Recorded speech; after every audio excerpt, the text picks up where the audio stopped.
France की एक भूल, बीच समंदर में छिड़ी तेल की जंग, भारत के लिए फ्रांस से भिड़ गया दोस्त रूस। पुतिन का खुला ऐलान, तेल रुका तो मचेगा हाहाकार, भारत के प्रोजेक्ट समुद्र सुरक्षा से दुनिया अनजान। $3 अरब का वो सीक्रेट सौदा, रूस भारत के शैडो फ्लीट ने उड़ाए अमेरिका के होश। 20 सितंबर 2025 अटलांटिक महासागर का वो दिन, जब फ्रांस ने एक जहाज को रोककर मानो मधुमक्खी के छत्ते में हाथ डाल दिया।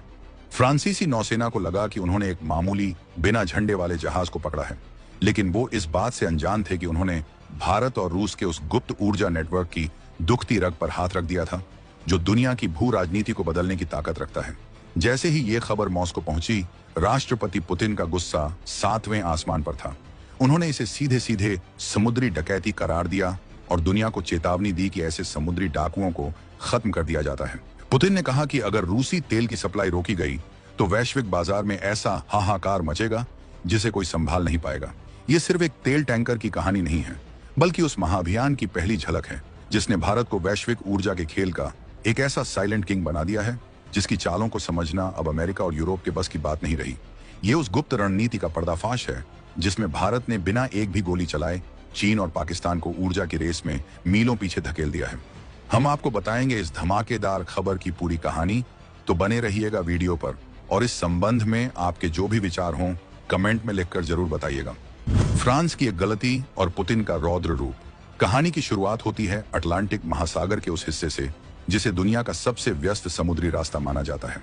यहाँ फ्रांस की नौसेना ने एक विशाल तेल टैंकर को रोका जिसका नाम कभी पुष्पा तो कभी बोराके बताया जा रहा था। फ्रांसीसी अधिकारियों के मुताबिक इस जहाज पर किसी भी देश का झंडा नहीं था और इसके दस्तावेज पूरी तरह से संदिग्ध थे। उन्हें लगा कि यह रूस के उस शैडो फ्लीट का हिस्सा है जिसे पश्चिमी प्रतिबंधों से बचने के लिए इस्तेमाल किया जाता है। उन्होंने जहाज के कप्तान और 2 चीनी क्रू मेंबर्स को हिरासत में ले लिया और उन पर मुकदमा चलाने का ऐलान कर दिया।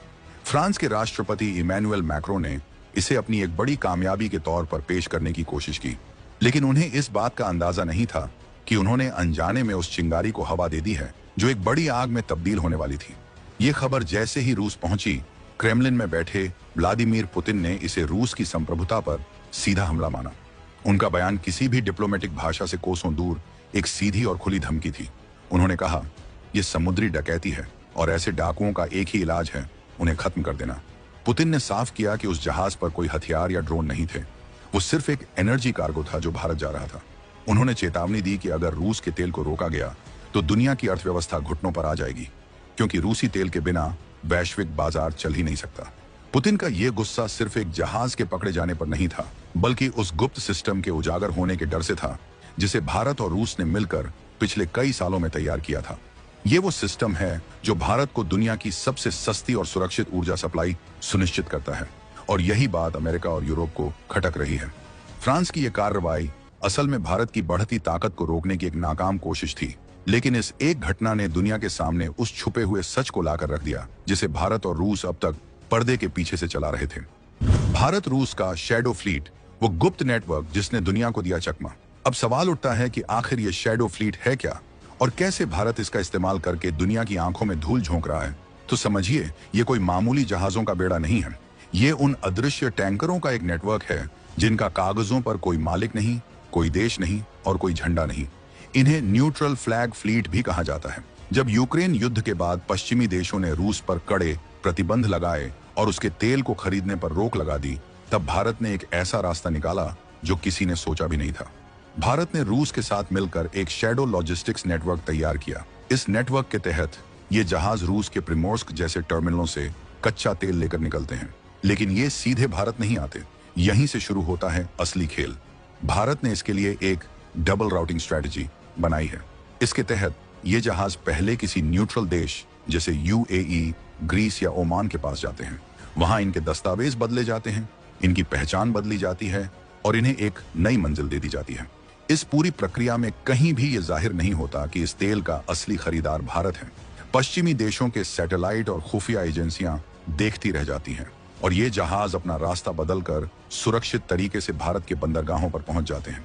फ्रांस ने जिस जहाज को रोका वो इसी गुप्त नेटवर्क की एक कड़ी था। फ्रांस को लगा कि वो रूस के प्रतिबंधों को लागू करवा रहा है, लेकिन असल में वो भारत की उस एनर्जी सप्लाई लाइन पर हमला कर रहा था जो भारत की औद्योगिक क्रांति की रीढ़ बन चुकी है। इस नेटवर्क के जरिए भारत न सिर्फ अपनी ऊर्जा जरूरतों को पूरा कर रहा है, बल्कि ऐसा करते हुए वो सालाना अरबों डॉलर भी बचा रहा है। ये भारत की कूटनीति का वो चक्रव्यूह है जिसे भेद पाना आज किसी भी पश्चिमी देश के लिए नामुमकिन सा हो गया है। भारत का छिपा फायदा और भविष्य का ऑयल सिल्क रूट। इस पूरी कहानी में भारत का सबसे बड़ा फायदा क्या है? फायदा है सस्ता तेल और सुरक्षित ऊर्जा आपूर्ति। जब पूरी दुनिया रूस से मुंह मोड़ रही थी, तब भारत ने आपदा में अवसर खोजा।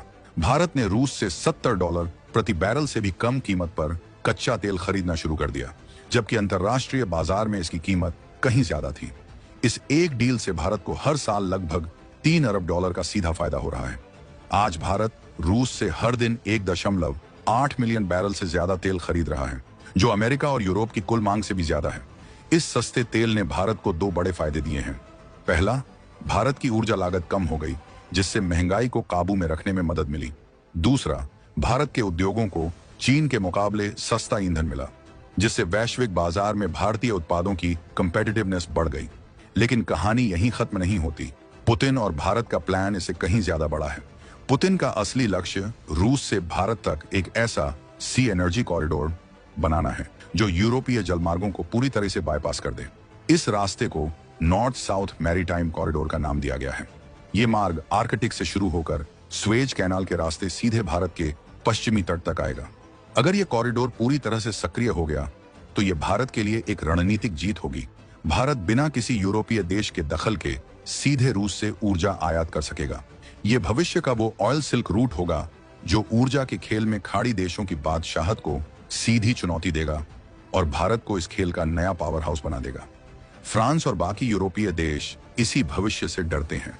उन्हें पता है कि अगर ये कॉरिडोर बन गया तो भारत सिर्फ तेल का खरीदार नहीं रहेगा, बल्कि वो इस सस्ते तेल को रिफाइन करके वापस यूरोप को बेचेगा और यूरोपीय एनर्जी मार्केट का साइलेंट किंग बन जाएगा। भारत का गुप्त हथियार, प्रोजेक्ट समुद्र सुरक्षा और इलेक्ट्रॉनिक मास्किंग सिस्टम। अब सबसे बड़ा सवाल यह है कि भारत अपने इस विशाल और गुप्त शैडो फ्लीट नेटवर्क को सुरक्षित कैसे रखता है? क्या दुनिया की सबसे ताकतवर नौसेनाओं और सैटेलाइट्स की नजर से इन जहाजों को बचाना इतना आसान है? इसका जवाब है नहीं। और यहीं पर सामने आता है भारत का वो गुप्त हथियार जिसकी जानकारी दुनिया में शायद ही किसी को है। सूत्रों के मुताबिक DRDO और भारतीय नौसेना ने इस ऊर्जा मार्ग की सुरक्षा के लिए एक टॉप सीक्रेट प्रोजेक्ट शुरू किया है, जिसका नाम है प्रोजेक्ट समुद्र सुरक्षा। इस प्रोजेक्ट के तहत INS ट्राइकेंड और INS तरकाश जैसे भारत के सबसे आधुनिक युद्धपोत इन तेल टैंकरों को एक डिजिटल शील्ड यानी एक अदृश्य सुरक्षा कवच प्रदान करते हैं।